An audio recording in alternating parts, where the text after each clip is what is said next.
Di depan ruang pertemuan paguyuban pengusaha kayu Semarang malam itu, aku berdiri sambil menggenggam kartu akses kantor yang sudah dipotong separuh oleh Clara.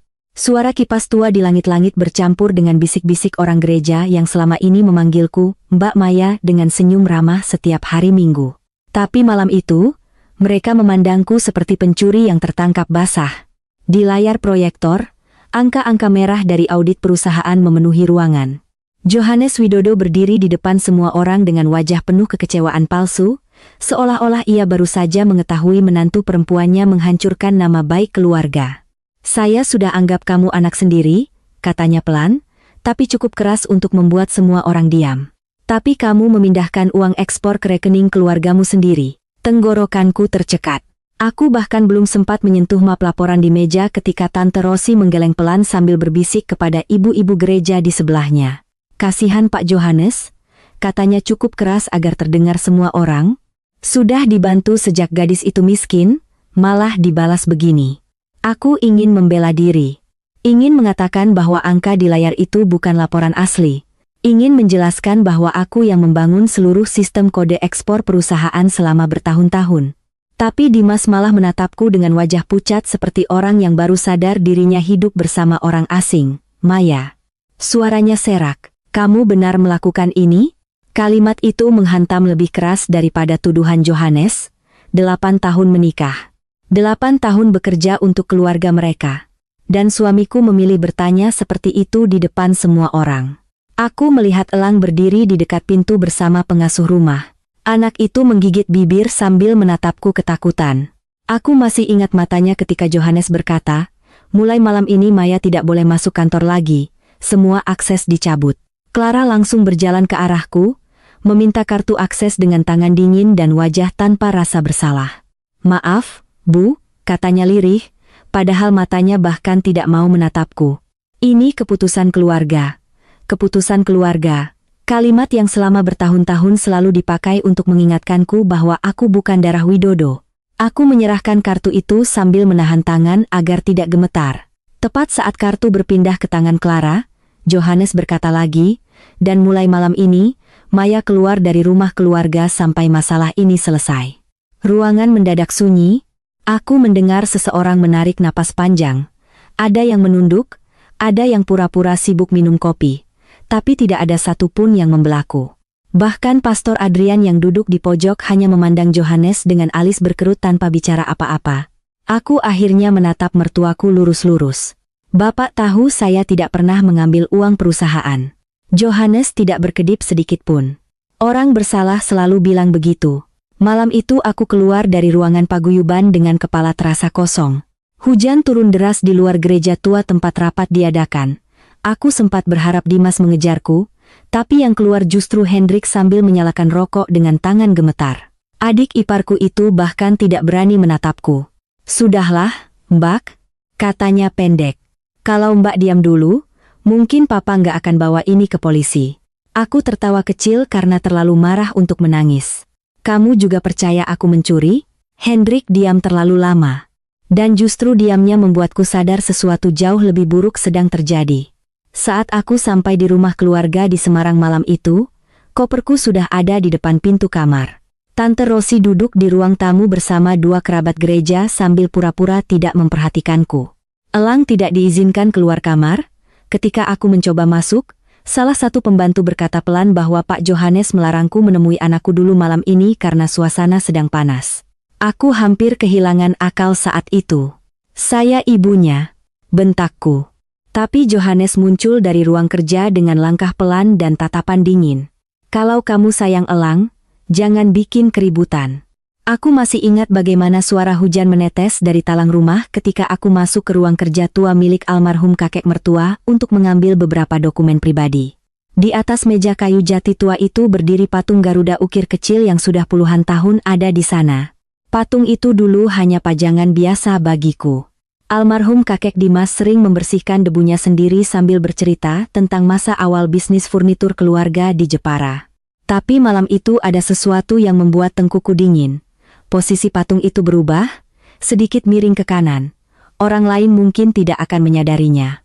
Tapi aku tahu almarhum kakek selalu menaruhnya lurus menghadap pintu. Dan hanya ada satu waktu beliau pernah memiringkannya seperti itu bertahun-tahun lalu, malam ketika ia diam-diam membuka ruang arsip lama keluarga dan memintaku membantu menyusun kontrak ekspor lama karena Johannes tidak boleh tahu beberapa dokumen disimpan terpisah. Jantungku mulai berdetak keras. Aku melangkah mendekat perlahan. Ada goresan baru di alas bawah patung itu, sangat tipis. Seolah seseorang baru saja membuka sesuatu yang tersembunyi di sana. Saat itulah aku sadar. Seseorang sudah masuk ke ruang arsip lama. Dan entah kenapa, instingku langsung mengatakan bahwa tuduhan pencurian ini berhubungan dengan arsip keluarga yang selama bertahun-tahun disembunyikan Johannes. Aku pulang ke rumah ibuku dini hari itu dengan pakaian seadanya, dan kepala penuh suara bisik orang-orang gereja. Semarang terasa jauh lebih dingin daripada biasanya. Aku duduk sendirian di ruang tamu rumah kecil peninggalan ayahku sambil mengingat bagaimana semuanya bisa berubah secepat itu. Padahal dulu aku percaya keluarga Widodo adalah tempat yang menyelamatkanku. Setelah ayahku meninggal karena stroke, rumah kami hampir disita bank. Johannes datang membantu melunasi utang ibu tanpa banyak bicara. Saat itu aku baru lulus desain interior dan bekerja di showroom furnitur kecil di Jepara. Johannes bilang aku perempuan teliti dan cocok membantu administrasi ekspor perusahaan keluarganya. Aku masuk ke keluarga Widodo bukan sebagai wanita kaya atau anak pejabat. Aku masuk sebagai perempuan yang berutang budi. Dan selama bertahun-tahun aku hidup dengan rasa itu. Aku rela meninggalkan karier desain interior yang sebenarnya kucintai. Rela bekerja sampai tengah malam menyusun kode pengiriman ekspor furnitur ke Eropa dan Jepang. Rela menahan malu setiap kali tamu bisnis datang lalu Johannes menyuruhku membuat kopi dan keluar ruangan sebelum rapat dimulai. Perempuan gak usah ikut pembicaraan besar, katanya dulu sambil tersenyum tipis. Semua orang menganggap itu biasa. Bahkan Dimas sering bilang aku terlalu sensitif. Aku bertahan karena percaya keluarga harus dijaga, karena aku ingin Elang tumbuh di rumah yang utuh. Karena aku pikir suatu hari Johannes akan benar-benar menganggapku keluarga sendiri. Tapi sekarang aku mulai mengingat hal-hal kecil yang dulu kuabaikan. Kontrak ekspor yang tiba-tiba hilang dari server. Clara yang beberapa bulan terakhir sering masuk ruang arsip tanpa alasan jelas. Hendrik yang semakin sering meminta Dimas menandatangani dokumen tanpa membaca detailnya. Dan wajah Johannes setiap kali aku bertanya soal penjualan gudang lama di Jepara. Dulu beliau selalu menjawab tenang. Itu urusan orang tua. Tapi sekarang kalimat itu terdengar seperti ancaman yang dibungkus sopan santun Jawa. 3 hari setelah aku diusir, rumor tentang diriku menyebar ke seluruh komunitas gereja dan paguyuban pengusaha kayu. Ada pelanggan ekspor lama yang mendadak membatalkan pertemuan denganku. Tetangga ibuku mulai memandang aneh, bahkan salah satu ibu sekolah gereja Elang memindahkan kursinya saat aku duduk di dekatnya. Aku tidak pernah merasa sehina itu sepanjang hidupku. Yang paling menyakitkan justru Elang mulai menjauh. Dimas membawa anak itu tetap tinggal di rumah keluarga Widodo. Setiap kali aku menelepon, Elang hanya bicara sebentar lalu diam. Sampai suatu malam dia bertanya pelan, "Mama benar mau bikin papa masuk penjara?" Aku menangis setelah telepon ditutup. Untuk pertama kalinya dalam hidupku, aku mulai meragukan diriku sendiri. Mungkin aku memang terlalu ikut campur urusan keluarga Widodo. Mungkin aku seharusnya diam sejak awal. Tapi rasa ragu itu berubah menjadi sesuatu yang lain ketika aku mencoba membuka backup server lama perusahaan dari laptop pribadiku. Ada beberapa folder kontrak ekspor yang hilang, bukan terhapus biasa. Seseorang sengaja membersihkan jejak aksesnya. Dan folder yang hilang semuanya berhubungan dengan gudang kayu ekspor di Jepara. Gudang yang belakangan sering ingin dijual Johannes. Aku langsung teringat patung Garuda di ruang kerja tua itu. Malam berikutnya aku memberanikan diri kembali ke rumah keluarga saat semua orang pergi menghadiri acara doa gereja. Aku masih punya kunci pintu samping yang belum diganti. Tanganku gemetar ketika melangkah masuk ke rumah besar itu. Bau kayu jati tua langsung menyergap seperti kenangan yang tidak mau mati. Ruang kerja tua almarhum kakek masih gelap, dan patung Garuda itu masih ada di meja. Kali ini aku mengangkatnya perlahan. Ada lubang kecil tersembunyi di bawah alasnya. Persis seperti yang pernah ditunjukkan almarhum kakek dulu. Di dalamnya tersimpan kunci kecil berwarna hitam. Aku memejamkan mata beberapa detik. Bertahun-tahun aku menganggap itu hanya paranoia lelaki tua yang takut dokumen bisnis dicuri. Tapi sekarang aku mulai mengerti kenapa beliau sangat berhati-hati. Aku berjalan menuju lorong belakang rumah. Ruang arsip lama ada di dekat gudang perabot tua yang jarang dipakai. Saat kunci kecil itu masuk ke lubang pintu, aku mendengar suara langkah di lantai atas. Nafasku berhenti sesaat, tapi rumah kembali sunyi. Aku membuka pintu perlahan. Debu memenuhi udara, rak-rak tua penuh map kontrak dan sertifikat aset berdiri dalam cahaya redup lampu kecil. Dan di meja tengah, ada bekas map yang baru saja diambil, debunya masih terputus rapi. Seseorang benar-benar masuk ke sini belum lama ini. Aku mulai memeriksa dokumen satu persatu sampai menemukan salinan perpindahan sertifikat gudang Jepara. Nama perusahaan pembelinya asing. Tapi tanda tangan digital Dimas ada di sana. Aku langsung merasakan ada yang salah. Pada tanggal yang tertera di dokumen itu, Dimas sedang berada di Singapura menghadiri pameran furnitur. Aku ingat jelas karena aku sendiri yang mengurus tiket dan jadwal hotelnya. Dan selama perjalanan itu, akses internet kantor sempat bermasalah karena server maintenance. Jadi bagaimana mungkin tanda tangan digitalnya dipakai? Suara pintu depan rumah mendadak terdengar terbuka. Aku refleks mematikan lampu ruang arsip. Jantungku hampir meledak ketika mendengar suara Johannes di lorong. Saya tahu ada yang masuk. Langkahnya pelan. Sangat pelan. Aku menggenggam map sertifikat sambil menahan napas. Lalu suara lain terdengar, Clara. Mungkin pembantu lupa mengunci, Pak.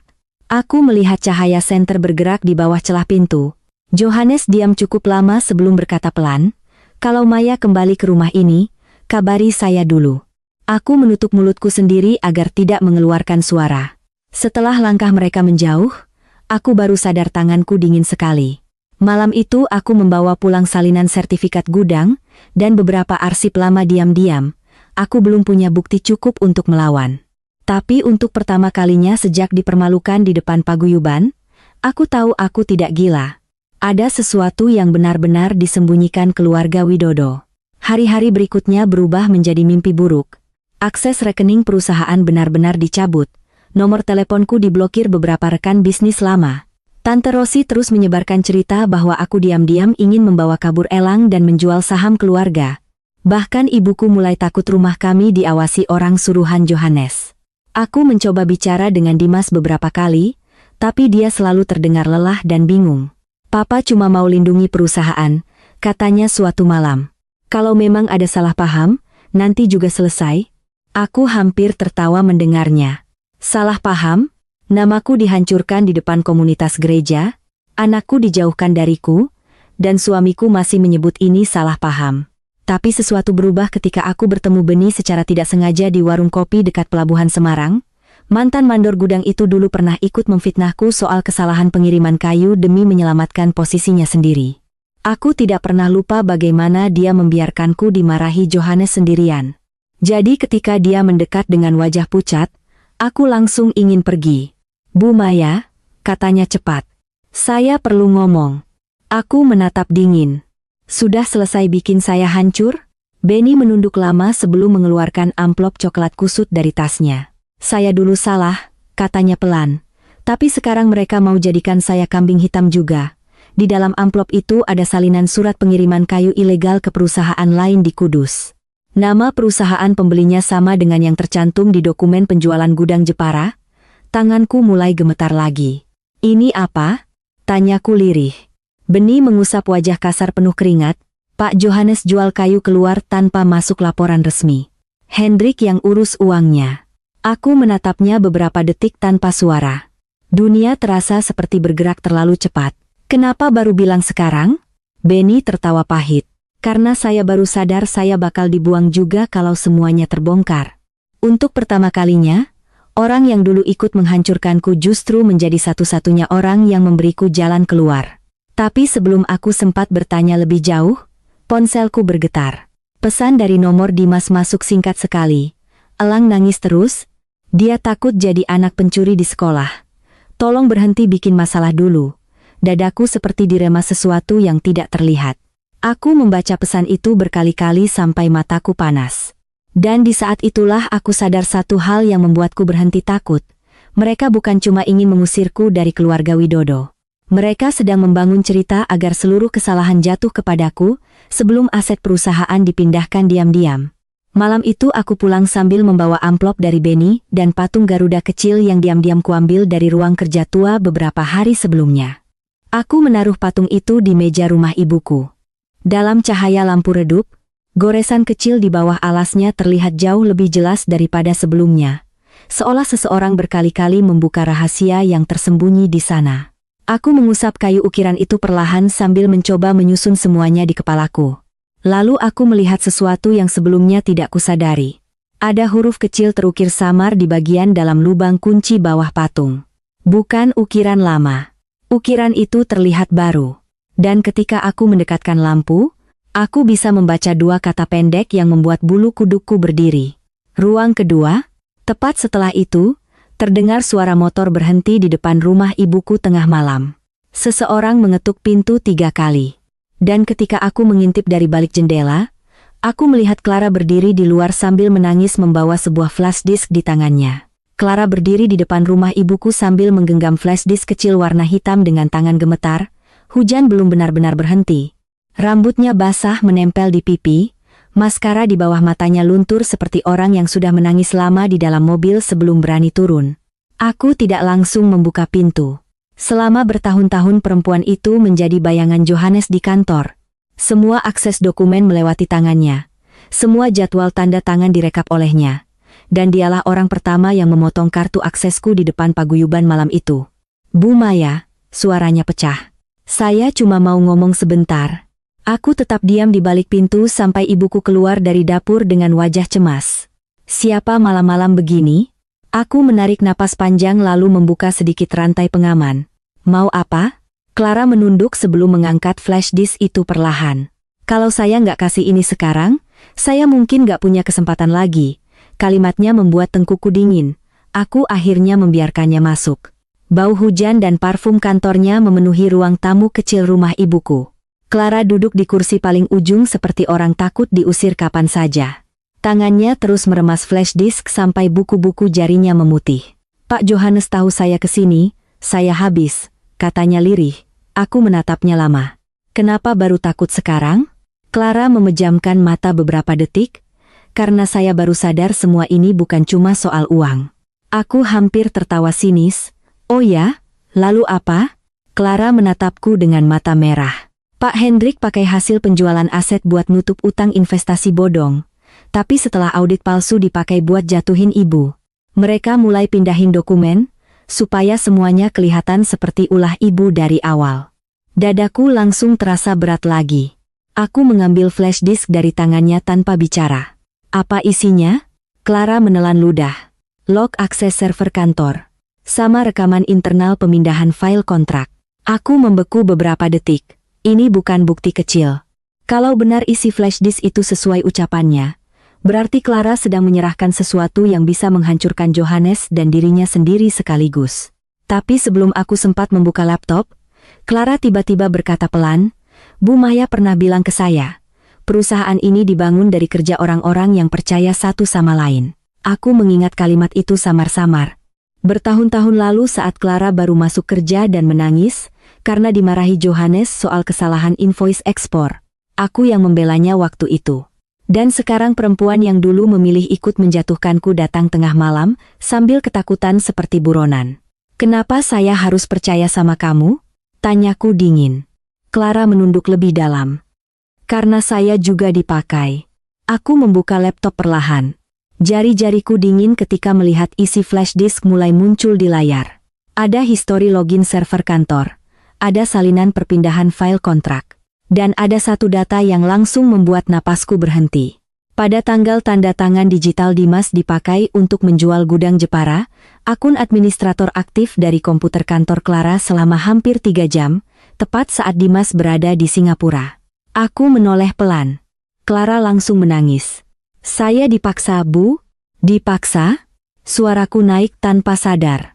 Kamu tahu saya dihancurkan gara-gara ini. Clara menutup wajahnya sambil terseduh. Pak Johannes bilang kalau saya nolak, saya bakal dilaporin soal manipulasi invoice lama. Semua akses server atas nama saya.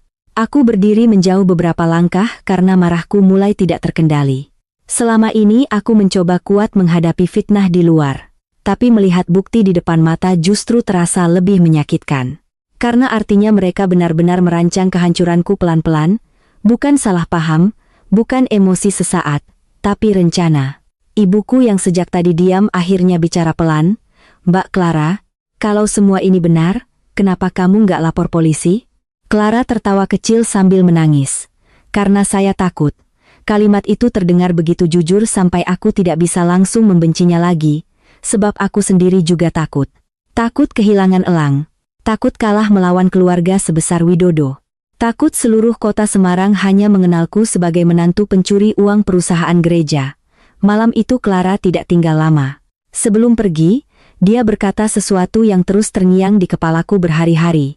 "Pak Johannes lagi cari arsip ahli waris lama." Aku langsung menegang. "Arsip apa?" Clara menggeleng cepat. "Saya nggak tahu pasti. Tapi beberapa hari sebelum audit palsu dipresentasikan, beliau suruh saya cari dokumen pembagian saham lama milik almarhum kakek." Setelah Clara pergi, aku duduk lama di depan laptop sambil memandangi patung Garuda kecil di meja. Cahaya lampu membuat goresan di bawah alasnya terlihat seperti luka lama yang baru dibuka lagi. Ruang kedua. Dua kata itu terus menggangguku. Kalau memang ada ruang arsip lain selain yang sudah kubuka, berarti almarhum kakek menyembunyikan sesuatu yang bahkan tidak diketahui Johannes sepenuhnya.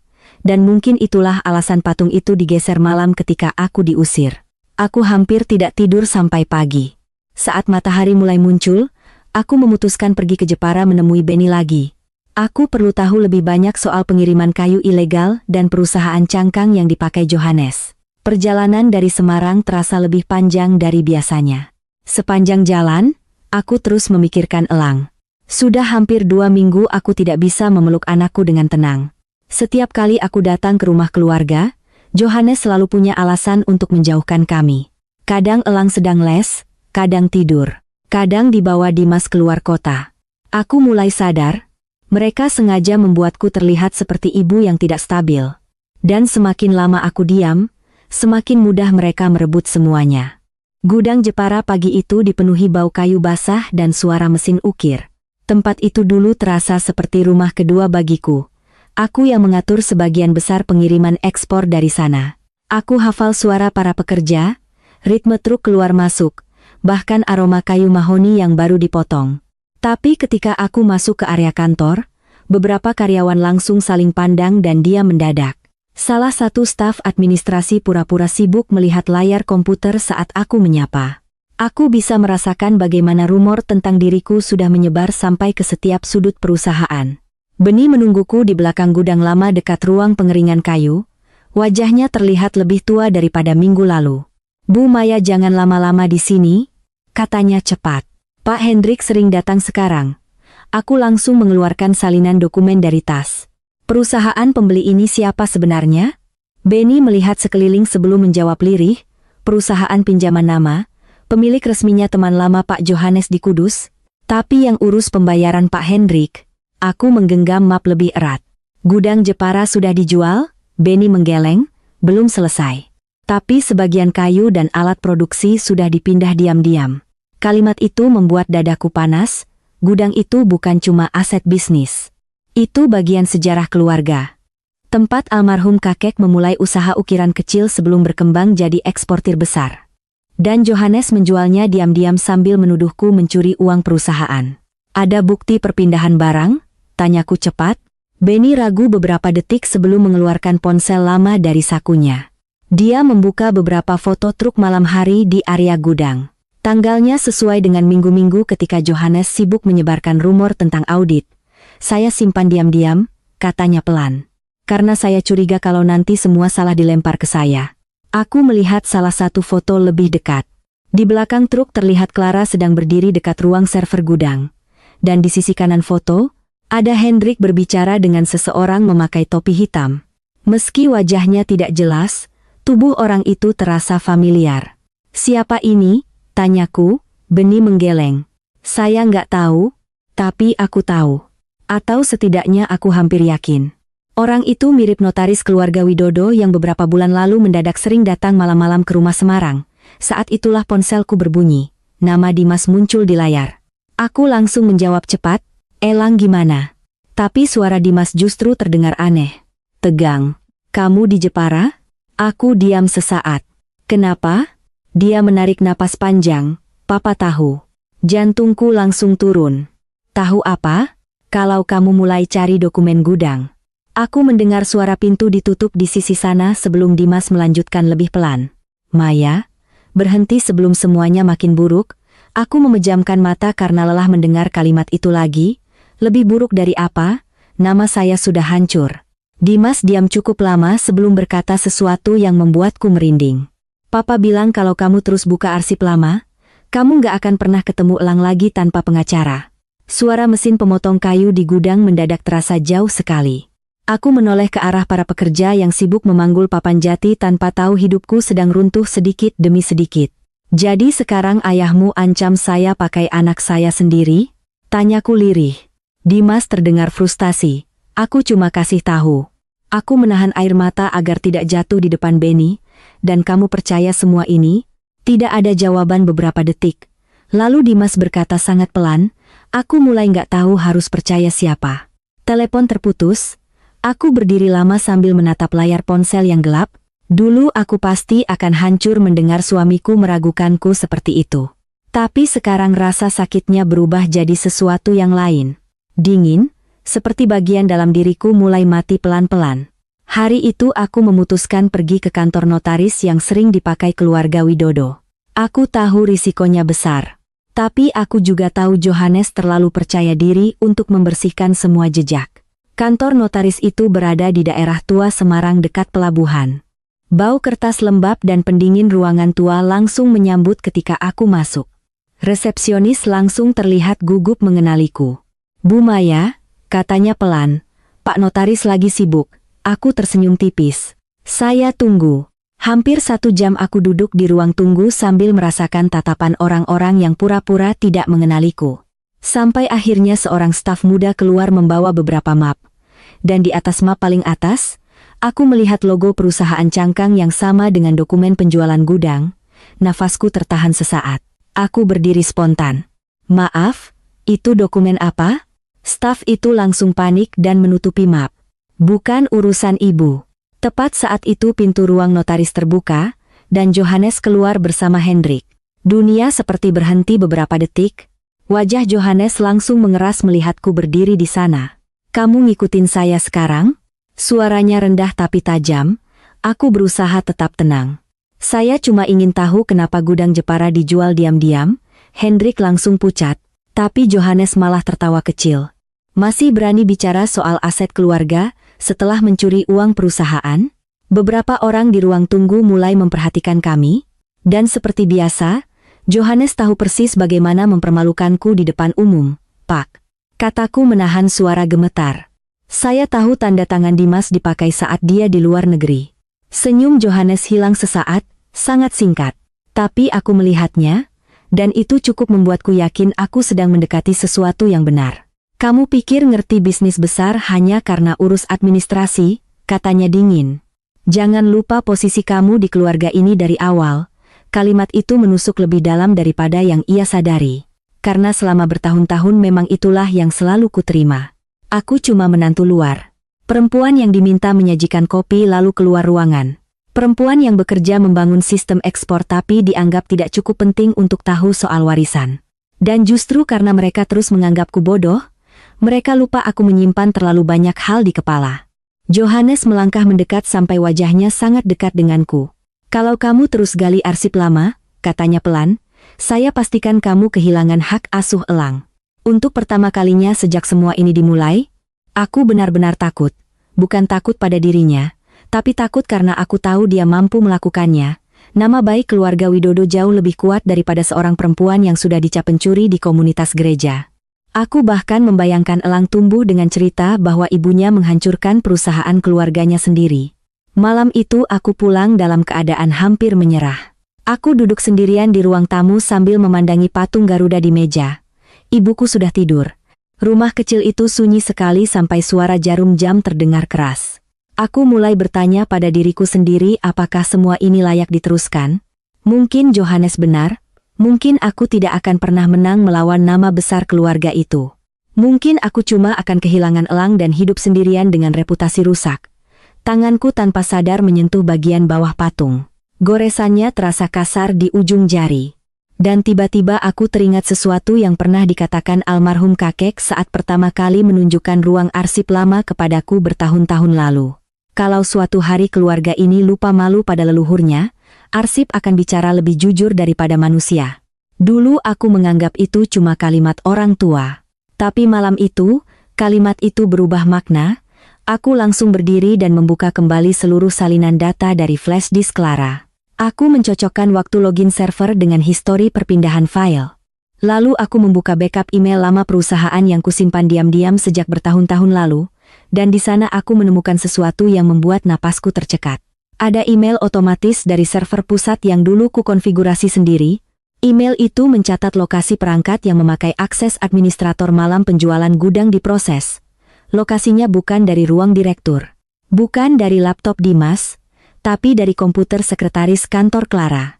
Tepat pukul 2 dini hari, aku membaca data itu berkali-kali sampai yakin aku tidak salah lihat.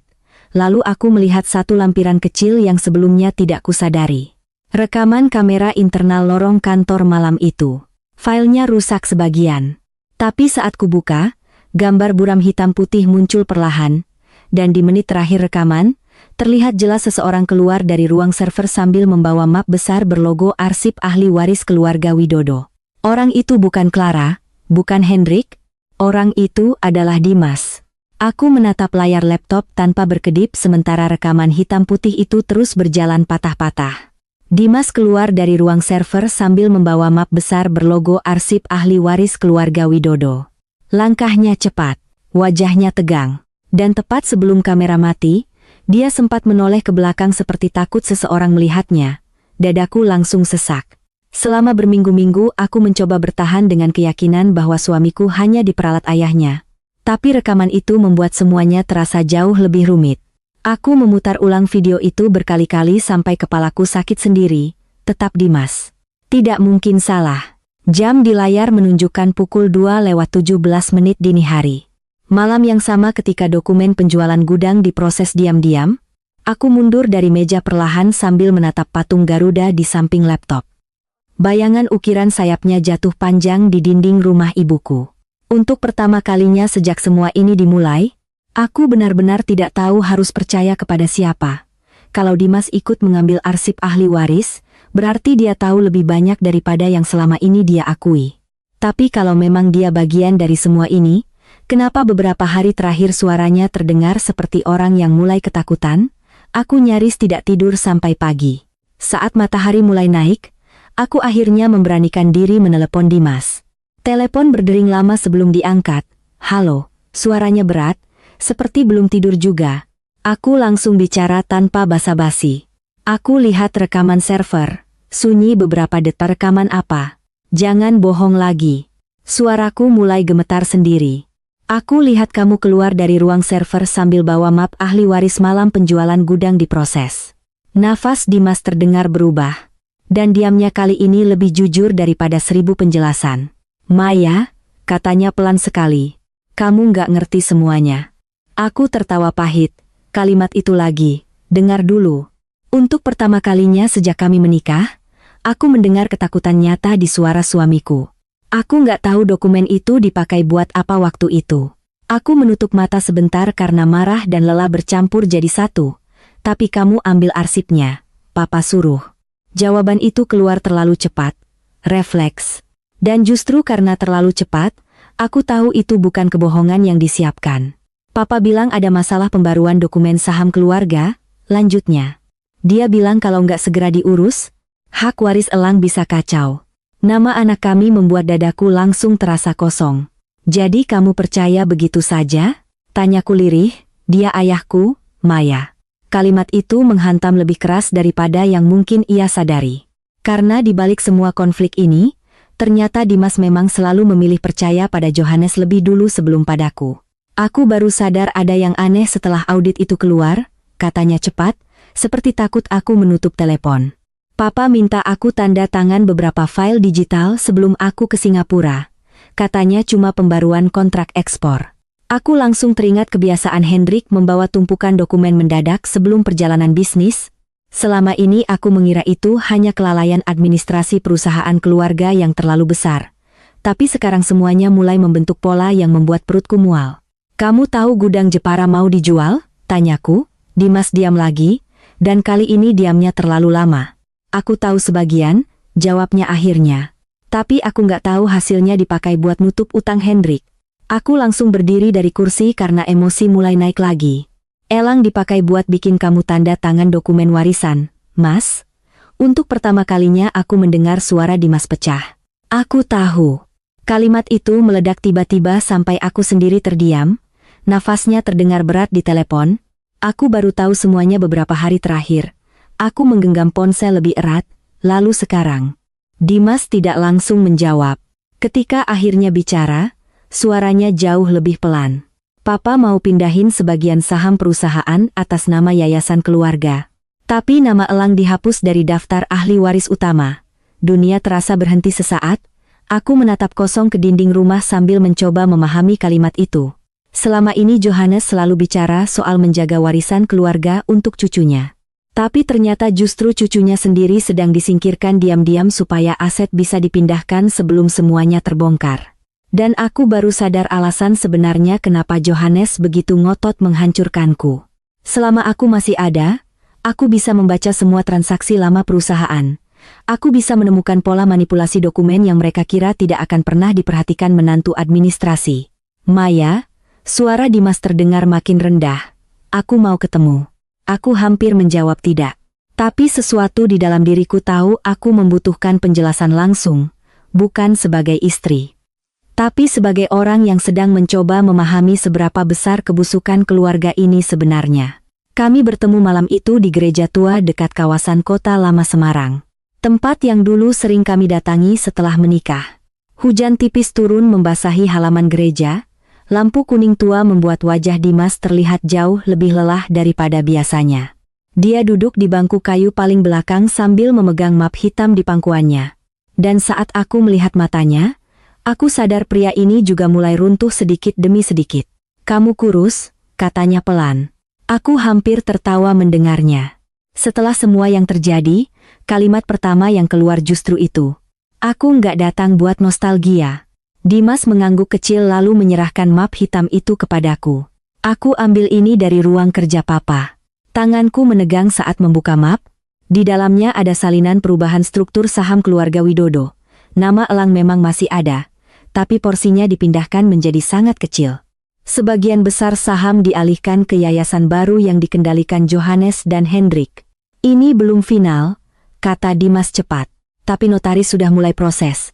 Aku membaca halaman demi halaman sambil merasa seperti ditusuk pelan-pelan. "Dan kamu baru cerita sekarang?" Dimas menunduk. "Karena aku bodoh?" Jawaban itu sangat lirih sampai hampir tidak terdengar. "Aku pikir Papa benar-benar mau lindungi perusahaan." Aku menatap suamiku lama sekali. Lelaki yang dulu selalu terlihat tenang sekarang tampak seperti orang yang kehilangan pijakan hidup. Dan untuk pertama kalinya, aku benar-benar percaya dia tidak sepenuhnya tahu permainan ayahnya sejak awal. "Kenapa akhirnya kamu berubah pikiran?" tanyaku. Dimas mengusap wajah kasar penuh lelah. "Karena Elang." Namaku seolah berhenti berdetak sesaat ketika mendengar suara Dimas bergetar. "Dia nangis tiap malam. Dia bilang takut Mama beneran pencuri." Aku menahan napas, dan tadi pagi, Dimas memejamkan mata beberapa detik. "Papa bilang kalau aku terus tanya soal gudang Jepara, hakku di perusahaan juga bisa dicabut." Aku langsung mengerti sekarang. Johannes bukan hanya mengendalikan keluarga dengan uang, tapi dengan rasa takut kehilangan warisan dan nama besar Widodo.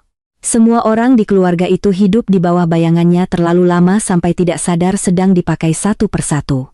"Masih ada yang belum kamu tahu," kata Dimas lagi. Dia mengeluarkan sebuah kunci kecil dari saku jaketnya lalu menaruhnya di bangku antara kami. Bentuknya tua. Besinya mulai kusam. Aku langsung merinding karena bentuknya mirip kunci rahasia yang kusimpan di bawah patung Garuda. "Ini apa?" tanyaku pelan. "Aku nemu di laci meja almarhum kakek." Nafasku tertahan. "Papa cari ini berhari-hari." Aku memegang kunci itu perlahan. Di bagian atasnya ada ukiran huruf kecil yang hampir hilang dimakan usia, "Gudang Belakang." Jantungku mulai berdetak lebih cepat. Tiba-tiba dua kata di bawah patung Garuda itu terasa masuk akal. Ruang kedua. Bukan ruang arsip di lorong belakang rumah, tapi gudang belakang tua milik keluarga di Semarang, tempat yang sudah bertahun-tahun tidak dipakai sejak showroom baru dibangun. Aku langsung berdiri, kita harus ke sana. Dimas menatapku ragu. Sekarang? Kalau Johannes cari kunci ini, berarti ada sesuatu yang dia takut kita temukan. Hujan mulai deras saat kami sampai di gudang belakang rumah keluarga. Bangunan tua itu berada di sisi paling ujung kompleks rumah besar Widodo. Dulu tempat itu dipakai menyimpan furnitur ukiran gagal produksi dan barang peninggalan leluhur. Setelah bisnis makin besar, gudang itu hampir dilupakan semua orang. Aku masih ingat almarhum kakek sering duduk di sana sambil membersihkan patung Garuda kecil yang sekarang tersimpan di rumah ibuku, dan tiba-tiba aku sadar sesuatu yang membuat tengkukku dingin. Patung itu bukan cuma tempat menyimpan kunci, tapi penanda.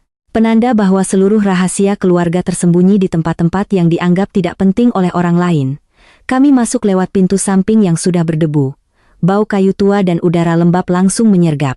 Dimas menyalakan senter ponsel sementara aku menggenggam kunci kecil itu erat-erat. Di belakang tumpukan lemari ukir rusak, ada pintu besi kecil yang hampir tertutup rak kayu. Aku nggak pernah lihat pintu ini, bisik Dimas. Aku juga tidak. Dan justru itu membuatku semakin yakin almarhum kakek sengaja menyembunyikannya dari semua orang.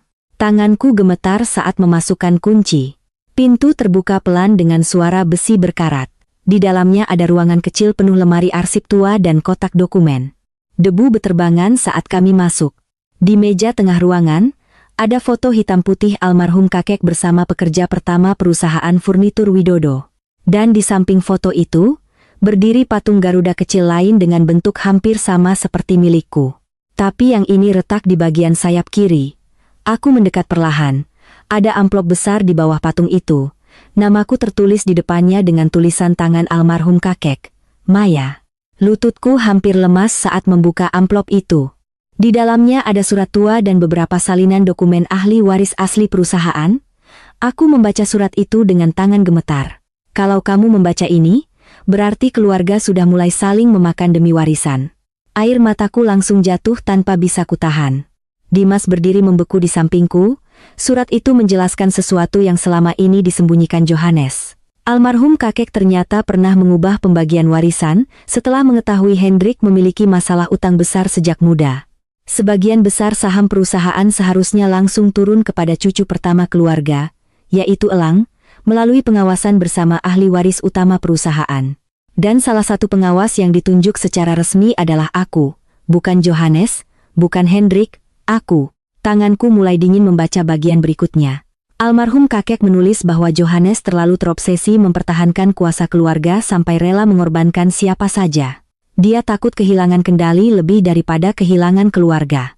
Kalimat itu terasa seperti suara lelaki tua yang akhirnya melihat kehancuran keluarganya sendiri sebelum meninggal. Dimas mundur beberapa langkah sambil memegang kepala. Papa tahu soal ini? Aku mengangguk pelan. Makanya dia cari arsip lama. Dan mendadak semuanya menjadi sangat jelas. Audit palsu, penjualan gudang, penghapusan nama Elang dari warisan utama. Tuduhan pencurian terhadapku, semua bukan sekadar soal uang perusahaan. Johannes sedang mencoba menghapus seluruh jalur waris yang bisa menghalangi dirinya memindahkan aset sebelum kontrol keluarga jatuh ke generasi berikutnya. Aku ikut bantu mereka. Suara Dimas hancur sendiri. Aku menoleh pelan, matanya merah. Tanpa sadar aku bantu papa ambil arsip yang justru ngelindungi anak kita. Untuk pertama kalinya sejak semua ini dimulai, aku melihat penyesalan yang benar-benar telanjang di wajah suamiku. Bukan sekadar bingung, tapi rasa bersalah yang mulai menghancurkan dirinya sendiri. Kami membawa seluruh dokumen penting keluar malam itu. Tapi sebelum pergi, aku melihat sesuatu lain di bagian bawah patung Garuda retak itu. Ada ukiran tanggal pertemuan paguyuban pengusaha kayu bulan depan.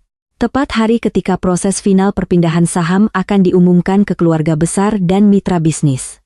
Almarhum kakek seolah sudah tahu suatu hari semuanya akan pecah di depan komunitas yang selama ini terlalu percaya pada nama besar Widodo.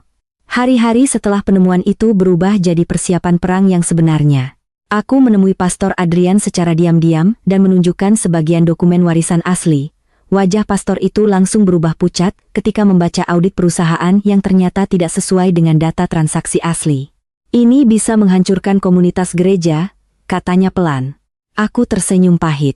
Komunitas itu sudah ikut menghancurkan saya duluan. Pastor Adrian tidak membantah, dan justru diamnya membuatku tahu ia mulai sadar betapa jauh Johannes memanipulasi semua orang. Aku juga mulai menghubungi pengacara perdata untuk menahan perpindahan sertifikat gudang Jepara. Tidak mudah. Nama keluarga Widodo terlalu besar. Bahkan beberapa kantor hukum menolak menangani kasusku setelah mendengar siapa lawannya. Tapi akhirnya seorang pengacara tua di Kudus bersedia membantu setelah melihat histori server dan dokumen warisan asli. Ini bukan sekadar sengketa keluarga, katanya serius. Ini manipulasi aset. Sementara itu tekanan dari keluarga Widodo makin brutal. Tante Rosi mulai menyebarkan cerita bahwa aku memakai dukun hukum untuk merebut warisan keluarga. Beberapa ibu gereja bahkan terang-terangan berhenti menyapaku setelah kebaktian minggu. Dan yang paling menyakitkan, Elang sempat menolak memelukku saat akhirnya Dimas diam-diam membawanya bertemu di taman sekolah. Anak itu berdiri kaku sambil menatapku dengan mata bingung.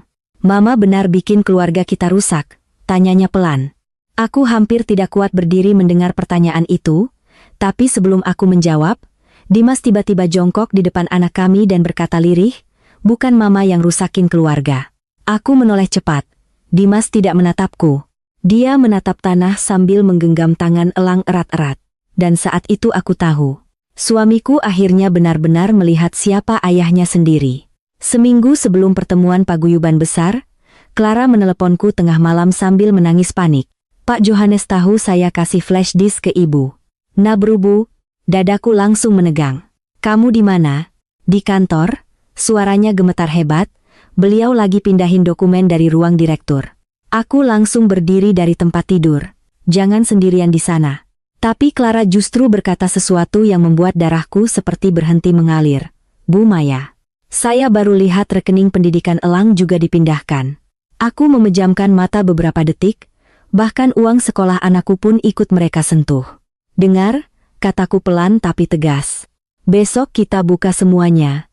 Di sisi sana Clara menangis kecil. "Kalau saya masuk penjara?" Aku menatap patung Garuda di meja kerja rumah ibuku. Goresan di bawah alasnya kini terasa seperti luka yang akhirnya terbuka sepenuhnya. "Kalau kita diam," jawabku perlahan, "Elang akan tumbuh percaya ibunya pencuri." Sunyi panjang terdengar di telepon. Lalu Clara berkata sangat pelan, "Saya siap jadi saksi." Malam sebelum pertemuan paguyuban dimulai, aku duduk sendirian di ruang tamu sambil menyusun seluruh dokumen di meja, histori login server, salinan kontrak palsu, rekaman CCTV, dokumen warisan asli, foto pengiriman kayu ilegal dari Benny. Dan di tengah semua kertas itu, patung Garuda kecil berdiri menghadapku seperti penjaga bisu seluruh kehancuran keluarga Widodo. Aku mengusap ukiran sayapnya perlahan sambil menyadari satu hal yang paling menyakitkan. Besok aku mungkin bisa merebut kembali namaku. Tapi tidak ada satupun bukti yang bisa mengembalikan keluargaku menjadi seperti dulu lagi. Tepat saat itu, ponselku berbunyi. Pesan singkat dari nomor tidak dikenal masuk tanpa nama. "Kalau kamu buka semua besok, Johannes Widodo tidak akan jatuh sendirian." Ada satu lampiran foto di bawah pesan itu, dan saat ku buka, nafasku langsung berhenti. Foto itu memperlihatkan Hendrik sedang menyerahkan sebuah koper uang kepada seseorang di parkiran belakang gereja. Orang yang menerima koper itu adalah notaris keluarga Widodo, dan di belakang mereka, berdiri Pastor Adrian. Aku menatap foto di layar ponsel sampai tanganku dingin sendiri. Hendrik menyerahkan koper uang kepada notaris keluarga Widodo di parkiran belakang gereja, dan beberapa langkah di belakang mereka, Pastor Adrian berdiri memandang ke arah lain seperti orang yang tidak sadar sedang tertangkap kamera. Dadaku langsung dipenuhi campuran marah, bingung, dan takut. Selama berminggu-minggu, aku menggantungkan sedikit kepercayaan pada pastor itu. Dia satu-satunya orang gereja yang mulai mendengarkan penjelasanku saat semua orang menjauh. Tapi sekarang wajahnya muncul di foto transaksi uang yang jelas-jelas berhubungan dengan keluarga Widodo.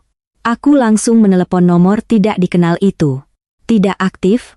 Aku mencoba lagi. Tetap mati. Dimas yang baru masuk ruang tamu melihat wajahku langsung berhenti melangkah. "Ada apa?" Aku menyerahkan ponsel tanpa bicara. Dia membaca pesan itu beberapa detik lalu mengusap wajah kasar penuh lelah. Ini bisa jebakan. Atau bisa jadi semua orang memang sudah dibeli ayahmu. Kalimat itu keluar lebih tajam daripada yang kurencanakan. Dimas tidak membalas, dan justru diamnya membuat rumah terasa semakin sesak. Malam itu aku hampir membatalkan semuanya. Pertemuan paguyuban tinggal beberapa jam lagi. Kalau Pastor Adrian benar ikut bermain, berarti Johannes mungkin sudah tahu semua bukti yang kukumpulkan. Artinya aku bisa masuk ke ruangan itu lalu dihancurkan sekali lagi di depan seluruh komunitas bisnis dan gereja. Aku duduk di depan meja sambil memandangi tumpukan dokumen dan patung Garuda kecil di tengahnya. Kayu ukiran tua itu terlihat gelap terkena cahaya lampu malam. Goresan di bawah alasnya terasa seperti luka yang terus dibuka ulang setiap kali aku hampir menyerah. Kalau kamu takut, kita bisa berhenti, kata Dimas pelan dari belakangku. Aku menoleh perlahan. Untuk pertama kalinya sejak semua ini dimulai, dia tidak terdengar membela ayahnya. Tidak terdengar bingung, hanya lelah. Sangat lelah. Dan setelah itu, tanyaku lirih. Aku tetap jadi pencuri? Dimas menunduk. Aku nggak tahu. Jawaban jujur itu justru membuat dadaku semakin sakit. Karena memang tidak ada jalan kembali lagi. Bahkan kalau besok aku menang, hidup kami tidak akan pernah seperti dulu. Pagi pertemuan paguyuban datang dengan langit mendung dan udara lembab khas Semarang setelah hujan panjang. Gedung pertemuan paguyuban pengusaha kayu sudah ramai sejak pagi. Mobil-mobil mewah memenuhi halaman gereja besar tempat acara diadakan. Aku melihat beberapa wajah yang dulu akrab denganku kini berpaling begitu saja ketika aku lewat. Bisik-bisik kecil langsung menyebar saat aku masuk bersama Dimas dan pengacara dari Kudus. Tante Rosi yang berdiri dekat pintu bahkan terang-terangan menarik salah satu ibu gereja menjauh dariku. Masih berani datang? Ku dengar ia berbisik sinis. Dadaku tetap panas mendengar semua itu, tapi kali ini aku tidak menunduk. Aku sudah terlalu lama dipermalukan. Ruang utama pertemuan dipenuhi pemilik pabrik kayu, mitra ekspor, keluarga besar Widodo, dan beberapa tokoh gereja. Di depan ruangan, layar besar sudah menyala menampilkan agenda restrukturisasi perusahaan dan pengembangan aset keluarga. Johannes berdiri di dekat podium dengan setelan abu-abu tua dan wajah tenang seperti biasa. Kalau orang tidak tahu apa yang sebenarnya terjadi, mereka pasti menganggapnya sosok pemimpin keluarga sempurna. Saat matanya bertemu denganku, aku melihat sesuatu yang belum pernah kulihat sebelumnya, bukan marah, tapi waspada. Dia tahu aku datang bukan untuk diam kali ini. Maya, katanya ketika aku mendekat. Suaranya rendah tapi tetap terdengar ramah di depan orang lain. Saya kira kamu masih tahu malu. Aku menatapnya lurus. Saya juga dulu pikir bapak masih tahu arti keluarga. Rahang Johannes mengeras sesaat sebelum senyum tipisnya kembali muncul. Jangan bikin keributan di depan tamu bisnis. Kalimat itu mengingatkanku pada bertahun-tahun hidup di rumah mereka. Saat aku disuruh menyajikan kopi lalu keluar ruangan sebelum rapat dimulai. Saat kontribusiku dianggap tidak penting karena aku cuma menantu luar. Dan ironisnya, justru orang yang dianggap tidak penting itu sekarang berdiri membawa seluruh rahasia perusahaan. Pertemuan dimulai dengan presentasi Johannes tentang kondisi perusahaan. Audit palsu yang dulu dipakai menjatuhkanku kembali muncul di layar. Clara duduk di sisi kanan ruangan dengan wajah pucat. Hendrik tampak gelisah sejak awal, tangannya terus bergerak merapikan jam dan dasi. Aku tahu mereka belum sadar seberapa banyak bukti yang sudah terkumpul. Kami juga akan mengumumkan pembaruan struktur warisan perusahaan, kata Johannes di depan semua orang. Agar bisnis keluarga tetap stabil untuk generasi berikutnya. Kalimat itu membuatku langsung menggenggam map di pangkuan lebih erat. Di layar muncul nama yayasan baru yang akan mengambil alih sebagian besar saham perusahaan. Nama elang hampir tidak terlihat di bagian kecil daftar ahli waris, dan saat itulah aku berdiri. Suara kursiku bergeser keras sampai seluruh ruangan menoleh. Sebelum struktur warisan diumumkan, kataku jelas, saya ingin menjelaskan kenapa audit perusahaan dipalsukan. Ruangan langsung gaduh. Tante Rosi berdiri setengah sambil menunjukku. Kurang ajar. Johannes mengangkat tangan memberi isyarat tenang, tapi aku melihat wajahnya mulai berubah. Maya, katanya dingin, ini bukan tempat drama keluarga. Aku menarik napas panjang lalu menyerahkan flash disk ke operator layar. Kalau begitu mari bicara data. Rekaman histori server langsung muncul di layar besar. tanggal, jam login, lokasi akses, dan nama akun administrator dari komputer kantor Clara. Bisik-bisik mulai terdengar di seluruh ruangan. Clara menunduk semakin dalam. Johannes masih mencoba terlihat tenang. Itu tidak membuktikan apa-apa. Aku langsung membuka dokumen berikutnya. Ini log penggunaan tanda tangan digital Dimas. Wajah Dimas di layar muncul bersama data perjalanan luar negerinya ke Singapura. Pada tanggal penjualan gudang Jepara diproses, Dimas berada di luar negeri tanpa akses server perusahaan. Beberapa pengusaha mulai saling pandang. Salah satu mitra ekspor Jepang bahkan berdiri mendekat ke layar. Aku melanjutkan sebelum Johannes sempat memotong. Tapi transaksi tetap berjalan dari komputer kantor Clara. Kali ini Clara mulai menangis pelan. Johannes langsung menoleh tajam kepadanya. Dan justru tatapan itu membuat banyak orang mulai sadar. Siapa yang sebenarnya mengendalikan semuanya? Semua akses atas nama saya, kata Clara tiba-tiba sambil berdiri gemetar. Suaranya kecil tapi cukup terdengar seluruh ruangan. Pak Johannes yang suruh saya buka server malam itu. Ruangan langsung pecah oleh suara gaduh. Hendrik berdiri mendadak. Clara, tapi perempuan itu justru menangis semakin keras. Saya dipaksa. Saya disuruh pindahin file kontrak dan pakai akses tanda tangan digital. Johannes akhirnya kehilangan nada tenangnya. Kamu sadar apa yang kamu omongkan? Clara memejamkan mata sambil mengangguk gemetar. Saya juga ikut salah. Dan untuk pertama kalinya sejak semua ini dimulai, topeng keluarga sempurna Widodo mulai retak di depan semua orang. Tapi aku belum selesai. Aku mengeluarkan salinan foto pengiriman kayu ilegal dan dokumen perusahaan cangkang dari MAP. Gudang Jepara dijual diam-diam lewat perusahaan pinjaman nama. Aku menatap langsung ke arah Hendrik. Dan hasil penjualannya dipakai menutup utang investasi bodong. Wajah Hendrik langsung putih total. Fitnah, teriaknya. Tapi sebelum dia sempat melangkah lebih jauh, Benny berdiri dari barisan belakang ruangan. Mantan mandor gudang itu datang memakai kemeja lusuh dan wajah penuh ketakutan. Namun kali ini dia tidak mundur.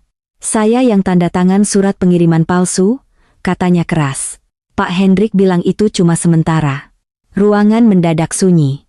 Benny mengeluarkan salinan surat pengiriman dan menyerahkannya ke pengacara di depan semua orang. Saya mau jadi saksi. Hendrik mulai panik. Benny, kamu jangan ngawur. Tapi Benny justru menatap Johannes dengan mata merah penuh marah. Saya dulu ikut fitnah Bu Maya demi pertahanin kerjaan. Suaranya pecah sendiri, tapi ternyata saya juga mau dijadiin kambing hitam. Johannes akhirnya melangkah maju mendekatiku. Wajahnya tidak lagi tenang. Kamu pikir bisa hancurkan keluarga ini pakai tumpukan kertas? Aku membuka map terakhir perlahan. Tanganku sempat gemetar ketika menyentuh surat warisan asli dari almarhum kakek. Dan tepat di atas surat itu, aku menaruh patung Garuda kecil di meja depan ruangan. Beberapa orang langsung mengenalinya. Itu simbol lama keluarga Widodo. Bapak tahu kenapa patung ini disembunyikan di ruang arsip? Tanyaku pelan. Johannes membeku sesaat, sangat singkat. Tapi semua orang melihatnya. Karena almarhum kakek tahu suatu hari keluarga ini akan saling menghancurkan demi warisan. Aku membuka surat tua itu lalu menyerahkannya ke salah satu pengurus paguyuban senior. Lelaki tua itu membaca beberapa baris pertama lalu wajahnya langsung berubah. Ini surat pembagian warisan asli, bisiknya pelan, dan akhirnya rahasia terbesar itu terbuka di depan semua orang. Bahwa sebagian besar saham perusahaan sebenarnya diwariskan untuk Elang melalui sistem pengawasan ahli waris yang melibatkan aku. Bahwa Johannes bukan pemegang kuasa mutlak perusahaan seperti yang selama ini dipercayai semua orang. Dan bahwa perubahan struktur saham beberapa bulan terakhir dilakukan diam-diam untuk menghapus hak cucunya sendiri. Ruangan langsung berubah kacau. Beberapa keluarga besar mulai berdiri dan saling bicara keras. Mitra bisnis asing meminta penjelasan. Pengurus paguyuban terlihat marah besar karena nama komunitas mereka dipakai untuk menyebarkan audit palsu. Johannes masih mencoba mempertahankan wibawa. Semua ini demi menyelamatkan perusahaan, bentaknya akhirnya. Dan justru kalimat itu menjadi awal kehancurannya. Menyelamatkan dari siapa? Tanyaku lirih. Dari cucu bapak sendiri? Untuk pertama kalinya aku melihat mata Johannes kehilangan kendali. Kamu nggak ngerti apa yang saya bangun puluhan tahun? Suaranya menggema di ruangan. Perusahaan ini milik saya. Kalimat itu membuat ruangan sunyi mendadak. Karena semua orang akhirnya mendengar kebenaran paling telanjang dari mulutnya sendiri, bukan soal menjaga keluarga, bukan soal warisan leluhur, tapi soal kuasa. Dimas berdiri perlahan di sampingku. Wajahnya pucat sekali. "Papa?" Suaranya serak. "Sampai elang pun mau papa singkirin?" Johannes menoleh cepat. "Kamu diam." Tapi Dimas tidak mundur kali ini. "Saya tanda tangan dokumen karena percaya papa." Suaranya mulai pecah, "Dan papa pakai saya buat curi hak anak saya sendiri?" Aku melihat sesuatu runtuh di wajah Johannes saat anak sulung yang selama ini selalu patuh akhirnya berdiri melawannya di depan semua orang. Hendrik tiba-tiba mencoba keluar ruangan, tapi dua anggota pengurus paguyuban langsung menahannya. Setelah pengacara menunjukkan laporan transaksi perusahaan cangkang, Clara terduduk sambil menangis. Dan di tengah kekacauan itu, Pastor Adrian akhirnya berdiri. Semua mata langsung tertuju kepadanya. "Aku masih teringat foto koper uang semalam." "Saya perlu bicara," katanya pelan. Suara ruangan langsung mengecil. Pastor Adrian berjalan ke depan sambil wajahnya penuh rasa malu. "Foto yang beredar benar," katanya. "Saya memang melihat penyerahan uang itu." Dadaku langsung menegang, tapi pastor itu melanjutkan sebelum siapapun menyela. "Saya datang malam itu karena Pak Johannes bilang gereja akan menerima donasi renovasi sekolah minggu." Johannes langsung memotong keras, "Jangan bawa gereja ke sini." Namun Pastor Adrian menatapnya dengan kecewa yang dalam. "Saya diam terlalu lama karena takut nama gereja rusak." Suaranya bergetar.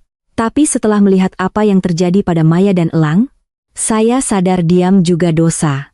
Dan kalimat itu terasa seperti palu terakhir yang menghancurkan sisa wibawa Johannes di depan komunitasnya sendiri. Setelah pertemuan berakhir, semuanya bergerak cepat. Pengurus paguyuban melaporkan audit internal ulang perusahaan. Polisi mulai memeriksa Clara dan Hendrik soal manipulasi dokumen dan penggelapan aset.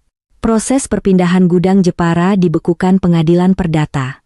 Dan nama Johannes Widodo yang selama puluhan tahun dihormati di komunitas gereja mendadak berubah menjadi bisik-bisik memalukan di setiap pertemuan minggu.